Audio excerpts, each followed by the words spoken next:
بسم اللہ الرحمن الرحیم الحمد للہ والصلاة والسلام علی رسول اللہ اما بعد۔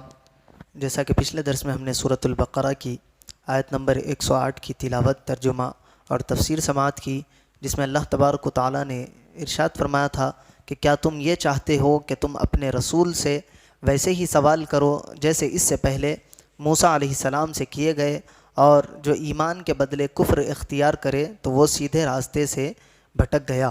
اب اگلی آیت میں ارشاد ہے وَدَّ كَثِيرٌ مِّنْ أَهْلِ الْكِتَابِ لَوْ يَرُدُّونَكُم مِّن بَعْدِ إِيمَانِكُمْ كُفَّارًا، اہل کتاب میں سے بہت سے لوگوں نے اس کے بعد ان پر جو حق ظاہر ہو چکا ہے، حَسَدًا مِّنْ عِنْدِ أَنفُسِهِم مِّن بَعْدِ مَا تَبَيَّنَ لَهُمُ الْحَقُّ، اپنے دلی حسد کی وجہ سے یہ چاہا کہ کاش وہ تمہیں ایمان کے بعد پھر کفر کی طرف پھیر دے۔ فَاعْفُوا وَاصْفَحُوا، تم انہیں چھوڑ دو اور انہیں درگزر کرتے رہو، حتیٰ یأتی اللہ بامری، یہاں تک کہ اللہ تعالیٰ اپنا حکم لائے۔ ان اللہ علی کل شیء قدیر، بے شک اللہ ہر چیز پر قدرت رکھتا ہے۔ ود کثیر من اہل الکتاب، بہت سے اہل کتاب نے چاہا، جنگ احد کے بعد یہودیوں کی ایک جماعت نے حضرت حذیفہ بن یمان اور حضرت عمار بن یاسر رضی اللہ تعالیٰ عنہما کو معاذ اللہ مرتد ہونے کی دعوت دی کہ اسلام کو چھوڑ دو۔ ان بزرگوں نے سختی سے رد کیا اور پھر حضور اکرم صلی اللہ علیہ وسلم کی خدمت میں حاضر ہو کر اس واقعے کی خبر دی۔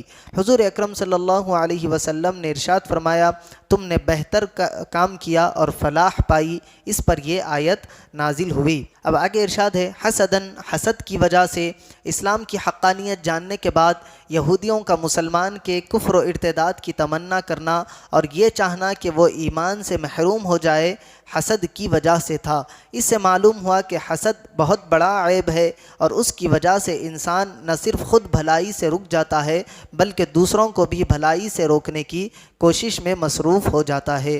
لہٰذا ہر مسلمان کو چاہیے کہ وہ اس سے بچنے کی خوب کوشش کرے۔ حضرت ابو ہریرہ رضی اللہ تعالیٰ عنہ سے روایت ہے، رسول اکرم صلی اللہ علیہ وسلم نے ارشاد فرمایا حسد سے دور رہو، کیونکہ حسد نیکیوں کو اس طرح کھا جاتا ہے جس طرح آگ خشک لکڑیوں کو، یا یہ فرمایا کہ جس طرح آگ سوکھی گھاس کو کھا جاتی ہے، حسد اسی طرح نیکیوں کو کھا لیتا ہے۔ یعنی حسد کیا ہے؟ کسی کے پاس کوئی چیز ہے تو اس کو دیکھ کر جلن کرنا کہ اللہ تعالیٰ اس کو کیوں دیا، مجھے دینا تھا یا اس کو دینا ہی نہیں تھا۔ یہ جو خیالات ہوتے ہیں یہ حسد کی وجہ سے آتے ہیں۔ تو یہ دل میں اگر کسی بندے کے آ جاتے ہیں تو کتنے بھی چاہے نیک کام کر لے، وہ نیکیاں اللہ تبارک و تعالیٰ اس کی مٹاتا چلا جاتا ہے۔ حضرت وہب رحمۃ اللہ علیہ فرماتے ہیں حسد سے بچو، کیونکہ یہ پہلا گناہ ہے جس کے ذریعے آسمان میں اللہ تعالیٰ کی نافرمانی کی گئی، اور یہی پہلا گناہ ہے جس کے ذریعے زمین میں اللہ تعالیٰ کی نافرمانی کی گئی۔ آسمان میں پہلی نافرمانی ابلیس نے کی، شیطان نے، وہ کیا تھی کہ حضرت آدم کو مٹی سے بنایا، میں آگ سے بنا ہوا ہوں، میں افضل و اعلیٰ ہوں، اور ان کو یہ مقام کیوں مل رہا ہے کہ فرشتے ان کو سجدہ کرے۔ یہ حسد اس کے دل میں آیا، اللہ تعالیٰ کی نافرمانی ہوئی۔ اور زمین پر پہلی نافرمانی کب ہوئی؟ جب حضرت آدم علیہ السلام کے دو بیٹے تھے، حابیل اور قابیل، اور ان کے ساتھ پیدا ہونے والی دو بہنیں تھیں، ایک کا نکاح دوسرے کے ساتھ، دوسرے کا نکاح پہلی والے کے ساتھ کرنے کا اللہ نے حکم دیا، لیکن ایک نے چاہا کہ میں جس کے ساتھ پیدا ہوا ہوں اسی کے ساتھ نکاح کروں۔ اس حسد کی وجہ سے پہلا گناہ قتل کا زمین پر ہوا، اللہ تعالیٰ کی نافرمانی ہوئی۔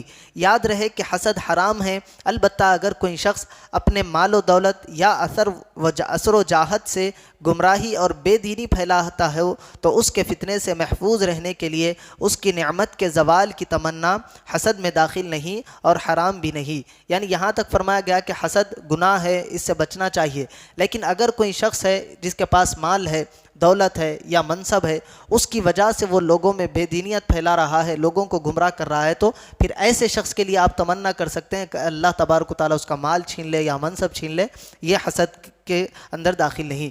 فاعفو، تو تم معاف کرو۔ کفار کے ساتھ جنگ کے ذریعے بدلہ لینے کے بجائے نرمی کی تمام آیت کا یہ حکم ہے کہ وہ جہاد کی آیتوں سے منسوخ ہے، جیسا کہ اس حکم کے آخر میں خود فرما دیا کہ یہاں تک اللہ تعالیٰ اپنا حکم لائے، اور وہ حکم جہاد و قتال کا ہے۔ یعنی ہم نے پچھلے دروس میں سنا کہ کچھ آیتیں منسوخ ہوتی ہیں، کچھ ناسخ ہوتی ہے۔ یہ پہلی آیتیں تھی جس میں اللہ تبارک و تعالیٰ نے فرمایا کہ اگر تمہارے پاس کوئی آئے تو تم ان کو عفو درگزر کرتے جاؤ، لیکن بعد میں پھر آیتیں آئی کہ تم ان کے ساتھ جہاد کرو، جنگ کرو، قتال کرو۔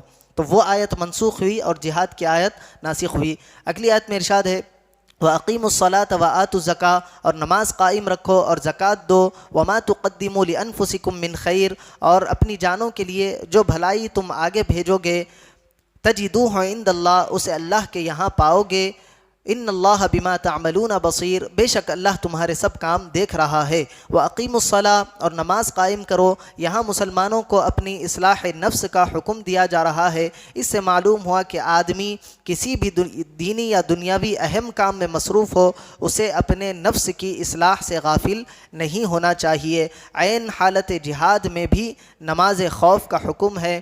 طلاق کے مسائل بیان کرتے ہوئے بھی اللہ تعالیٰ نے نماز اور تقوی کے احکام کو بیان فرمایا ہے۔ اللہ تبارک و تعالیٰ سے دعا ہے کہ کہنے اور سننے سے زیادہ اعمال صالحہ کی توفیق عطا فرمائے۔